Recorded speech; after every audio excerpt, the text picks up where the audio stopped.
வணக்கம். இது நம்ம கொஞ்சம் ஸ்டாட்டிஸ்டிக்ஸ் சீரீஸ்ல 3rd எபிசோட்.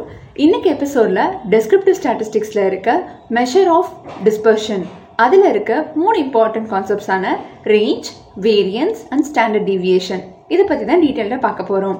வாங்க வீடியோக்குள்ளே போகலாம்.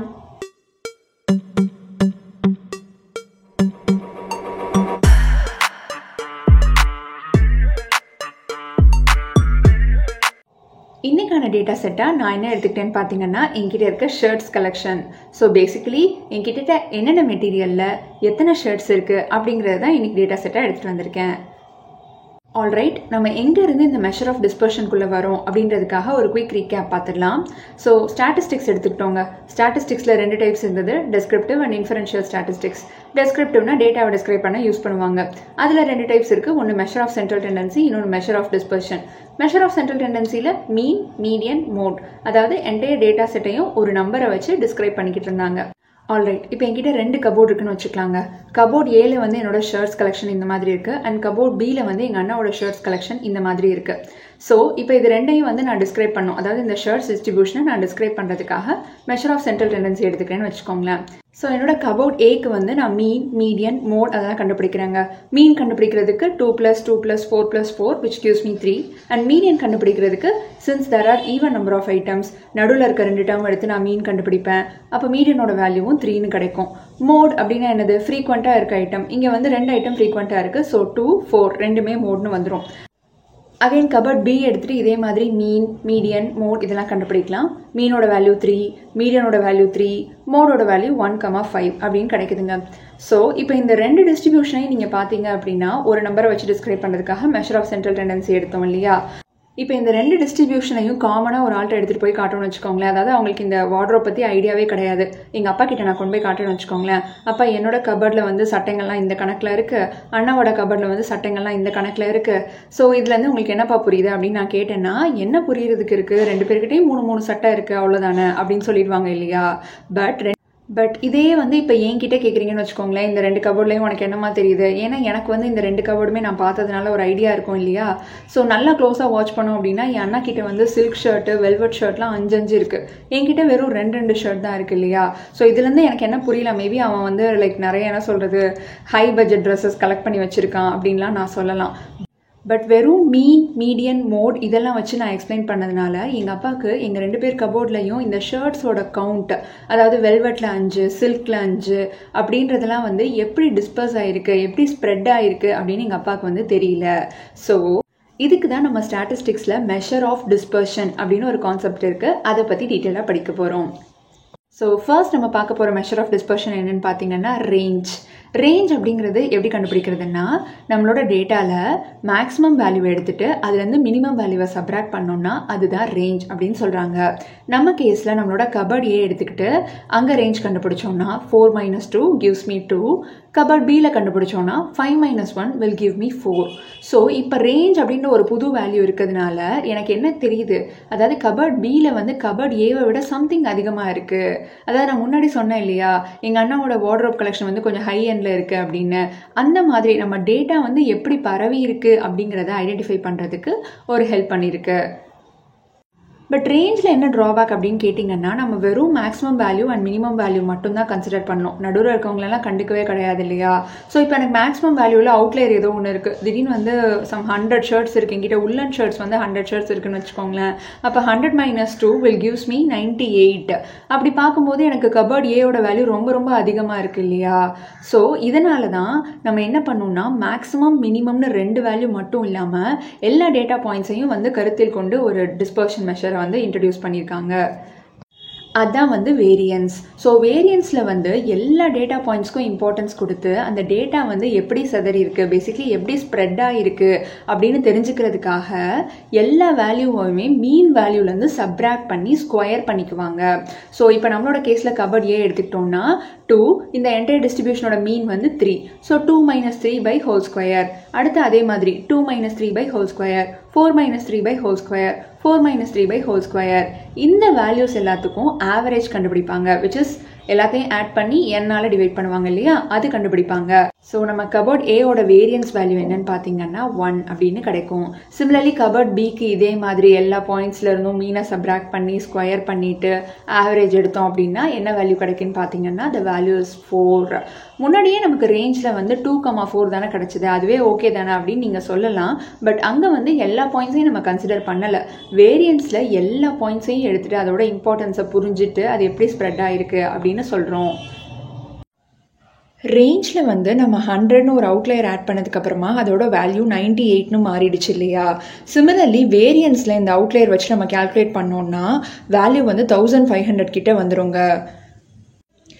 அவுட்லயர் அப்படிங்கிறது ஒரு காமனான டேட்டா ப்ராப்ளம்ங்க. ஜென்ரலாகவே ஒரு டிஸ்ட்ரிபியூஷன் பற்றி நம்ம படிக்க போகிறோம் அப்படின்னா ஃபஸ்ட்டே வந்து 5 நம்பர் சம்மரி யூஸ் பண்ணி அவுட்லயர்ஸ் எல்லாம் ரிமூவ் பண்ணிவிட்டு அதுக்கப்புறமா தான் அதுக்குள்ளே இருக்க பாயிண்ட்ஸ் எல்லாம் எப்படி ஸ்ப்ரெட் ஆகிருக்கு அப்படின்றத பற்றி படிக்கணும். ஸோ அவுட்லயரை டேக்கிள் பண்ணுறது இஸ் அ செப்பரேட் செக்ஷன். அது நம்ம லாஸ்ட் வீடியோலேயே கவர் பண்ணியிருக்கோம். தெரியலன்னா நீங்கள் செக் பண்ணி பாருங்கள். இப்போ நீங்கள் வந்து என்கிட்ட கேட்கலாம், எல்லா டேட்டா பாயிண்ட்டுக்கும் நான் இம்பார்ட்டன்ஸ் கொடுக்க போகிறேன் அப்படின்னு சொல்லிட்டு எல்லா டேட்டா பாயிண்ட்டையும் எடுத்து ஸ்கொயர் பண்ணி வச்சுருக்கியே, இது நியாயமா அப்படின்னு நீங்கள் கேட்கலாம். பிகாஸ் நான் ஒரு வேல்யூ எடுத்துகிட்டு அந்த வேல்யூவை வந்து ஸ்கொயர் பண்ணிவிட்டு அதுக்கப்புறமா அதுக்கு ஆவரேஜ் கண்டுபிடிக்கிறேன் இல்லையா. விச் மீன்ஸ் அந்த வேல்யூ வந்து அப்படியே டபுள் மடங்காக வந்து மல்டிப்ளை ஆகிருக்கு. அப்போ வந்து கரெக்டாக அந்த வேல்யூ எப்படி ஸ்ப்ரெட் ஆகிருக்குன்னு எப்படி வந்து சொல்ல முடியும் அப்படின்னு நீங்கள் கேட்கலாம். அதுக்கு தான் நமக்கு மெஷர் ஆஃப் டிஸ்பர்ஷனில் இன்னொரு கான்செப்ட் இருக்குது, ஸ்டாண்டர்ட் டீவியேஷன். ஸ்கொயர் தானப்பா அவங்க பிரச்சனை, ஸ்டாண்டர்ட் டீவியேஷனுக்கு வாங்க, ஒரு ஸ்கொயர் ரூட்டை போடுங்க. ஸோ தட் அந்த square will be gone.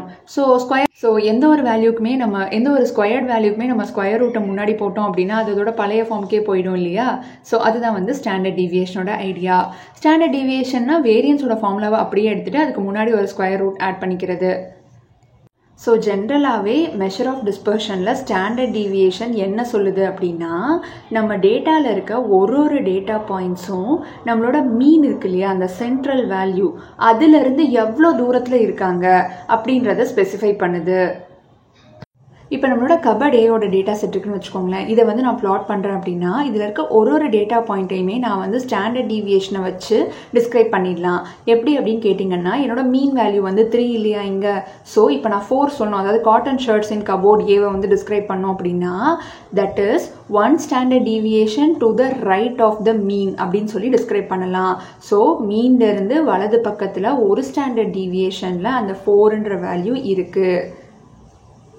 So இன்னொரு எக்ஸாம்பிள் எடுத்துக்கலாம். இப்போ வெல்வெட் ஷர்ட்ஸ் இருக்கு இல்லையா, அதோட கவுண்ட் வந்து 2ன்னு இருக்கு இல்லையா. இதை வந்து டிஃபைன் பண்ணுறதுக்காக நம்ம என்ன சொல்லலாம்னா, இந்த வெல்வெட் ஷர்ட்டோட கவுண்ட் வந்து 2 standard deviation to the left of the mean அப்படின்னு சொல்லலாம்.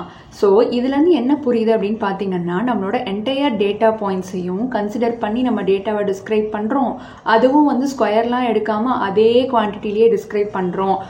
ஸோ இதிலிருந்து நமக்கு என்ன புரியுது அப்படின்னா, நம்ம டேட்டா எப்படி இருந்தாலும் அந்த என்டையர் டேட்டாவையும் எவ்வளோ தூரம் பரவி இருக்கு அப்படின்னு டிஸ்கிரைப் பண்ணுறதுக்கு எந்த ஜட்ஜ்மெண்ட்டும் இல்லாமல் டேட்டா செட்டில் இருக்க எல்லா பாயிண்ட்டையுமே எடுத்துகிட்டு மீன்லேருந்து எவ்வளோ தூரத்தில் இருக்காங்க அப்படின்றத வச்சு ஒரே ஒரு நம்பர்னால நம்மளால் டிஃபைன் பண்ண முடியும். அந்த ஸ்டாட்டிஸ்டிக்கல் கான்செப்டுக்கு பேர் தான் ஸ்டாண்டர்ட் டீவியேஷன். இப்போ நம்மளோட கபோர்ட் ஏக்கும் கபோர்ட் பிக்கும் ஸ்டாண்டர்ட் டீவியேஷன் கண்டுபிடிக்கணும்னா ஒன்றும் இல்லை, இங்கே இருக்க வேரியன்ஸையும் இங்கே இருக்க வேரியன்ஸையும் எடுத்து ஸ்கொயர் ரூட் பண்ணிடணும். ஸோ இங்கே square root of 1 will give 1, square root of 4 will give 2. இந்த வேரியன்ஸ் அண்ட் ஸ்டாண்டர்ட் டீவியேஷன் கம்ப்யூட்டேஷனில் பேசல்ஸ் கரெக்ஷன் அப்படின்னு ஒரு சின்ன விஷயம் இருக்குங்க. பொதுவாகவே நமக்கு ஸ்டாட்டிஸ்டிக்ஸில் பாப்புலேஷன் அண்ட் சாம்பிள் கான்செப்ட் இருக்கு இல்லையா. ஸோ பாப்புலேஷன்னா நிறைய பேர் இருப்பாங்க, அவ்வளோ பேரையும் எடுத்துகிட்டு அவங்களுக்கு வந்து ஸ்டாட்டிஸ்டிக்ஸ் கான்செப்ட்ஸ் யூஸ் பண்ண முடியாது அப்படின்றதுக்காக அதிலிருந்து ஒரு போர்ஷனை மட்டும் சாம்பிள்னு எடுத்து நம்ம அவங்களுக்கு வந்து கண்டுபிடிப்போம். மீனோ மீடியனோ என்னமோ ஒன்று கண்டுபிடிச்சிட்டு இந்த சாம்பிளுக்கு இதுதான் மீன் அப்படின்னா இந்த பாப்புலேஷனுக்கே இது மீனாக இருக்க வாய்ப்பு இருக்குது அப்படின்னு சொல்லி நம்ம சொல்லிடுவோம் இல்லையா. இதே மாதிரி நீங்கள் வேரியன்ஸ் எடுத்து இப்போ கண்டுபிடிக்கிறீங்கன்னு வச்சுக்கோங்க. ஒரு சாம்பிள் எடுத்துக்கிறீங்க, அந்த சாம்பிளுக்கு வேரியன்ஸ் கண்டுபிடிச்சிட்டு இந்த பாப்புலேஷன் வேரியன்ஸும் இப்படி தான்ப்பா இருக்கும் அப்படின்னு சொல்லிடலாம். பட் இந்த பேசல்ன்ற ஸ்டேட்டிஷியன் என்ன சொல்கிறாரு அப்படின்னா, இன்கேஸ் நீ இப்போ சாம்பிள் எடுக்கிற பார்த்தியா, பாப்புலேஷன்லேருந்து ஒரு போர்ஷனை சாம்பிள்னு எடுப்ப இல்லையா, இந்த சாம்பிள் வந்து நம்மளோட மீன் வேல்யூவை விட ரொம்ப தூரத்தில் இருக்குன்னு வச்சுக்கோவேன். இப்போ மீன் வந்து நம்ம கபோர்ட் டிஸ்ட்ரிபியூஷனில் 3ல் இருக்குது. நீ எடுக்கிற சாம்பிள் வந்து பக்கத்தில் இல்லை, மீன் பக்கத்தில் இருக்க கொஞ்சம் டேட்டா பாயிண்ட்ஸும் சாம்பிளாக நீ எடுக்கலை, நீ எங்கேயோ தூரத்தில் இருக்க கொஞ்சம் பாயிண்ட்ஸ் எடுத்து அதை வச்சு நீ சாம்பிள் வேரியன்ஸ் கண்டுபிடிச்சிட்டு இதுதாங்க பாப்புலேஷன் வேரியன்ஸும் அப்படின்னு சொல்ல முடியாது, அது வந்து தவறு அப்படின்னு சொல்கிறாரு. ஸோ என்ன பண்ணு, நீ வந்து உன்னோட சாம்பிள் சைஸால் டிவைட் பண்ணாத, அதுக்கு பதிலாக n-1 அப்படின்னு நீ சாம்பிள் வேரியன்ஸ்க்கு மட்டும் ஃபார்முலாவை மாற்றிடு. ஸோ இதனால் என்ன ஆகும் அப்படின்னா, ஸோ ஆப்வியஸாக ஒரு நம்பரை வந்து n-ஆல் டிவைட் பண்ணுறதை விட n-1ஆல் டிவைட் பண்ணோம் அப்படின்னா அவுட்புட் வர வேல்யூ வந்து அதிகமாக தான் இருக்கும்.